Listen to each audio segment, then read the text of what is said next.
안녕하세요. 닥터유 유태우입니다. 오늘의 주제는 살충제 계란 언론 정치쇼에 불과한 이유입니다. 닥터유는요, 계란 프라이를 매우 좋아합니다. 그래서 매일 아침 제 하나씩 먹는데요. 여행을 하면은요, 2개씩 먹습니다. 이번 살충제 계란 파동으로요, 한동안 그 계란이 판매 중지된 적이 있었잖아요. 한 며칠인가 이틀인가요? 네. 그럴 때도 닥터유는 전혀 개의치 않았습니다. 먹던 대로 맛있게 계란 프라이를 해서 먹었죠. 살충제 계란, 큰 문제 안 된다는 얘기를 드리기 전에 계란이 어떻게 만들어지고 어떻게 우리가 사용하는지 이 말씀을 먼저 드리고자 합니다.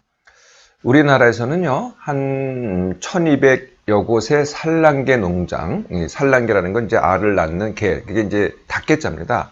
네, 그래서 알을 낳는 닭공장이죠. 닭의 이제 농장이죠. 네, 여기서 이제 하루에 생산되는 양이요, 4,300만 개 정도 됩니다. 그러니까 우리나라 인구가 5천만 명이니까 한 사람의 1개 정도는 매일 먹는다고 봐도 되겠죠. 뭐 평균 잡아서 얘기를 한다면요. 지난번에 AI 파동으로요. 그러니까 이제 그 많은 그 산란계 닭들도 이제 살처분이 됐어요. 그러다 보니까 이제 달걀 생산도 줄어들었잖아요. 그래서 이제 올해 뭐 과거에도 그러니까 수입한 적이 있는지 모르겠지만 올해 1월부터 7월까지 한 100만 개가 수입이 됐습니다. 그게 이제 어디서 수입이 됐냐면은 이제 스페인에서 수입이 됐죠. 네, 계란은요, 뭐 날계란도 먹고, 뭐 찐 계란, 요새 이제 구운 계란인 게 있어요. 맥반석 계란이라서 이게 이제 구운 계란입니다. 이렇게 먹기도 하고요. 이제 각종 음식에 사용이 되죠. 뭐 계란말이, 계란찜, 라면, 그다음에 김밥, 뭐 안 사용하는 데가 없죠. 또 빵, 과자, 마요네즈, 와플, 네, 이런 데 이제 많이 또 사용이 됩니다. 계란을 이제 가공해서 사용하는 방법이 있는데 그게 이제 알 가공품이라고 합니다. 흰자위, 노른자를 갖다가 이제 건조를 시키는 거예요. 그러면 이제 가루가 되잖아요. 흰자위 가루, 노른자위 가루. 이런 게 이제 각종 음식을 만들 때, 식품을 만들 때 원료로서 사용이 되는 거죠. 계란에서 이제 살충제가 검출되긴 하는데요. 전체적으로 봐서는 다 안전합니다. 검출된 살충제가요, 모두 6가지인데요. 네, 이게 이제 화학명이다 보니까 조금 이제 어렵습니다. 그래도 제가 하나씩 말씀드릴게요. 첫 번째가 피브노릴입니다. 두 번째가 비펜트린, 세 번째가 플루펜낙스론, 네 번째가 에삭소졸, 다섯 번째가 피리다빈, 여섯 번째가 여러분도 잘 들어봤던 DDT라는 이런 살충제죠. 이 중에서요, 제일 독성이 강한 게 이제 피브로닐입니다. 피브로닐. 그리고 이제 그 다음에 비펜트린. 그리고 나머지 3개는요, 그렇게 이제 독성이 강하지 않죠. 사실은 이제 DDT가 제일 독성이 강하긴 한데요.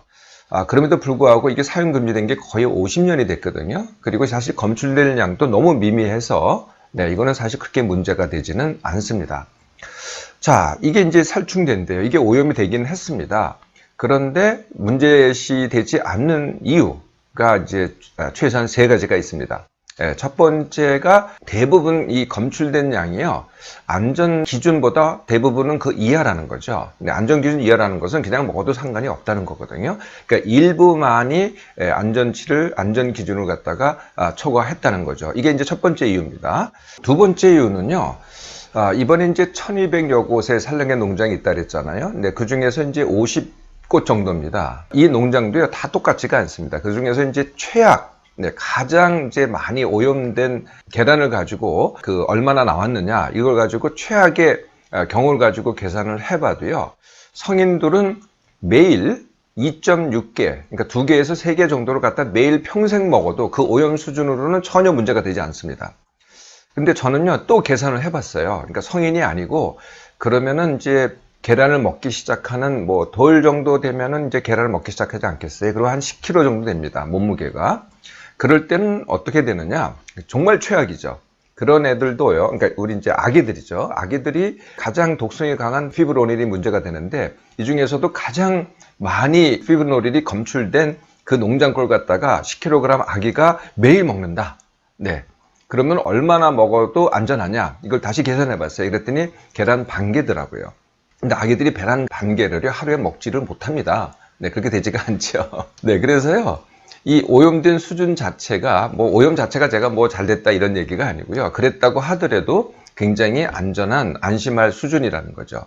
또 이유가 하나 더 있습니다. 세 번째 이유가 있는데 그게 뭐냐면은요, 이 오염 자체가 이렇게 항구적인 게 아닙니다. 이번에 이제 그 농가에서도요, 이걸 살충제를 갖다가 계속 사용할 이유가 없잖아요. 이유가 하나 있긴 있었어요. 그게 뭐냐면은, 닭에 이제, 이게 살충제인데, 닭에 진드기가 있어요. 진드기가 있으면 진드기 때문에 닭들이 이게 힘들어 하잖아요. 그러면 이제 달걀을 잘 못 낳습니다. 그래서 사용을 한 거더라고요. 근데 이 닭 진드기가 뭐 연중 있는 게 아니거든요. 그래서 이번에 지금 문제가 됐던 한 50여 곳에서 살충제를 사용하게 된 것이죠. 그래서 자주 사용하는 게 아니다. 그분들도 글쎄 잘 몰랐을까요? 뭐 알면서 했을 거라고는 잘 생각이 안 되는데요. 여하튼 뭐 그러저러한 이유로 한두 번 사용하게 된 거죠. 그런데요, 이 살충제들은요, 이 닭의 몸에 잔류하지를 않습니다. 대부분은요, 한번 이제 살충제를 갖다가 이제 접촉이 됐으니까 몸에 들어왔잖아요. 어떻게 하든지 흡수가 돼가지고 닭의 몸에 흡수가 돼서 결국 이제 달걀에 이제 그게 나오는 건데요. 그게 한번 그랬다고 하면은요, 한 일주일 지나면요, 대부분 다 배출이 됩니다. 네, 지금 제가 말씀드린 살충제 중에서 그 플로페낙소놀이라는 요것만 좀 오래 걸립니다. 한 3개월 정도면은 다 배출이 되거든요. 네, 그래서 지금 이제 사실 그런 조치를 취하고 있는 거죠. 그래서 이번 문제는요, 그러니까 일시적이고, 뭐 문제 자체도 큰 문제도 아닐 뿐더러, 그리고 일시적이고 정말 1200여 곳 중에서 50여 곳입니다. 에 불과하거든요. 그러니까 굉장히 부분적이라는 거죠. 네, 이런 문제인데 이게 굉장히 부풀려졌습니다. 네, 이 부풀려진 이유가 뭐겠느냐. 과거에도요, 뭐, 이 식품 안전 문제가 나오면은 굉장히 부풀려지고, 이 국민들을 갖다가 불안에 떨게 만드는 그런 일이 이제 늘 일어나거든요. 근데 어디서 그러느냐, 누가 그러느냐, 언론하고 정치가 그런 거죠. 네. 그러니까 국민이 불안해서 그렇다고 하지만은 알고 보면은 거꾸로 언론과 정치가 국민을 불안하게 만드는 거죠. 언론은 어떻게 합니까? 시작은 이제 언론이죠. 물론 문제의 발단은 살충제를 사용한 게 발단이긴 하지만은, 지금 한 게 8월 2일인가요? 그때부터 시작이 됐는데, 그때 이후로 이 쏟아져 나온, 지금까지, 오늘까지 쏟아져 나온 그 언론의 기사를 보세요. 얼마나 많이 다뤘나. 그냥 완전히 도배를 합니다, 도배를. 매일매일 도배를 해가지고요. 그러니까 보고 듣는 게 그거밖에 없는 거죠. 그리고 뭐 좋은 말이 어디 있어요? 뭐 안전하다는 말, 이런 말은 별로 없습니다. 대부분은 다 비판적이고 잘못했다 그러고 지적하는 말이죠. 네. 그러다 보니까 뭐가 다 잘못됐고 하니까 이 살충제 계란이 불안한 게 아니고요. 잘못된 게 불안인 거죠. 뭐가 정말 크게 잘못된 것 같다. 이렇게 느껴지게 만드는 거거든요. 이제 언론이 이렇게 나오니까 정부는 또 어떻게 합니까? 이게 급하다고 생각하니까요. 그냥 뭐 또 24시간 근무를 합니다. 그러니까 검사하는 사람들이요. 3일 동안 아마 3일 동안 다 전수조사를 한다고 한 모양인데요. 그러니까 이제 급하게 밤새 가면서 네, 그러니까 비상근무를 하는 거죠. 이게 이제 뭐가 툭 터졌다 그러면 맨날 우리 이 정부에 관련된 공무원들은요, 관련된 사람들은 전부 다 비상근무를 하더라고요. 이 비상근무가 뭐 그렇게 좋겠어요? 정상적인 근무라도 실수가 나오는데요. 비상근무를 하면 반드시 실수가 나옵니다. 그러다 보니까 누락된 검사가 되기도 하고요. 실수가 나오기도 하고요. 또 더 나아가서 이 잘못된 농장을 갖다가 지적하기도 해요. 네, 그러다 보니까 엉뚱한 피해가 나오기도 하는 거죠. 그리고 이렇게 빨리 진행이 되다 보니까요, 막 부처 간 혼란도 막 일어납니다. 네. 이게 이제 지금 벌어지고 있는 사태죠.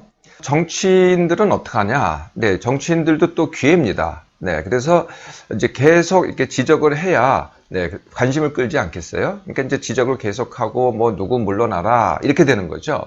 네, 그러면 또 그걸 다시 또 언론에서 또 보도를 하고, 또 이렇게 이제 나오는 겁니다. 총체적인 뭐 문제다. 네, 총체적인 뭐 행정의 문제다. 네, 이렇게 이제 또 언론은 다시 그걸 갖다가 확대 재생산하는 겁니다. 왜 이게 이런 일이 자꾸 반복이 될까요? 제가 이런 일이라는 것은 뭐 이 살충제 오염이 뭐 잘 됐다 뭐 이런 문제가 아니고요. 왜 이걸 갖다가 이렇게 확대 부풀리고 확대하고 그러므로써 국민의 불안을 갖다 더 크게 만드냐는 거죠. 다 이유가 있습니다. 물론 이제 뭐 겉으로 드러난 이유는 이제 국민의 안전을 위한다고 하는데요. 진짜 이유는요, 사실 먹고 사는 문제입니다. 언론이 어떻게 먹고 삽니까? 네, 구독률, 시청률이죠. 네, 구독률, 시청률을 가장 빨리 높이는 방법? 네, 그게 불안입니다. 그래서 언론이 대표적인 불안 산업 중에 하나인 거죠. 네, 물론 당연히 순기능이 있죠. 제가 그걸 뭐 그렇지 않다고 얘기하는 게 아니라요. 이런 걸 이렇게 부풀리는 근본적인 그 배경에는 불안을 갖다가 구독률, 시청률에 의존하려는 그러한 이제 메커니즘이 있다는 거죠. 의료도 불안 산업이라고 제가 이미 말씀드린 적이 있습니다. 왜 이제 병원에 왔느냐? 이게 대표적인 불안을 조장하는 말이죠. 뭐 교육산업, 종교산업, 보험산업, 이 전부 다 이제 불안을 그 근간으로 합니다.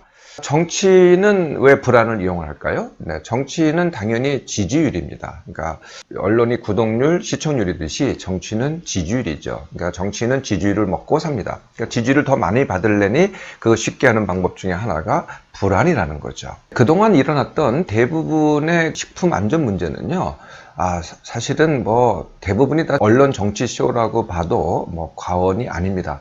그렇다고 제가 잘못했다고 얘기하는 건 아닙니다. 뭐 당연히 순기능이 있죠. 근데 그 대가가 뭐냐면은 그것이 다 정리될 때까지 국민들을 갖다가 많이 불안케 만든다는 겁니다. 또 제 얘기 하나 드릴까요? 저는 아까 달걀 후라이 좋아한다 그랬잖아요. 또 제가 좋아하는 게 또 하나가 있습니다. 저는 뭐 사실 모든 음식을 좋아하는데요. 티본 스테이크를 좋아합니다. 스테이크 중에서 티본 스테이크를 좋아하는데 제가 있으면은 자꾸 찾아 먹는데요. 제가 제일 맛있게 먹은 그 티본 스테이크가 베니스 학회에 참석한 적이 있어요. 거기서 먹은 티본 스테이크입니다. 거기서 이제 다른 동료들하고 베니스에 있는 이제 레스토랑에 갔어요. 그랬더니 이제 여러 가지 스테이크가 있고 많은 이제 맛있는 음식이 있었습니다. 근데 그 중에 하나가 티본 스테이크인데 아무도 그거를 안 시키더라고요. 물론 뭐 좋아하지 않아서 그런 적도 있겠습니다만 그때 무슨 일이 있었냐면요. 광우병 파동이 있었습니다. 유럽에. 네, 영국부터 시작해가지고 그래서 광우병 파동이 있어가지고 다 그걸 꺼려 하더라고요. 제일 꺼려한 게 이제 티본 스테이크입니다. 그런데 저는 개의치 않았죠. 네, 그래서 티본 스테이크를 시켜서 정말 맛있게 먹었습니다. 지금도 기억이 납니다. 과거에 많은 식품 안전 문제도 그랬지만은요, 이번 살충제 계란, 네, 크게 봐서는요, 언론 정치쇼에 불과합니다. 그래서 뭐 그냥 언론인들, 정치인들이 하는 거 그냥 옆에서 보고 즐기시기만 하면 됩니다. 불안해하실 이유는 전혀 없다는 거죠.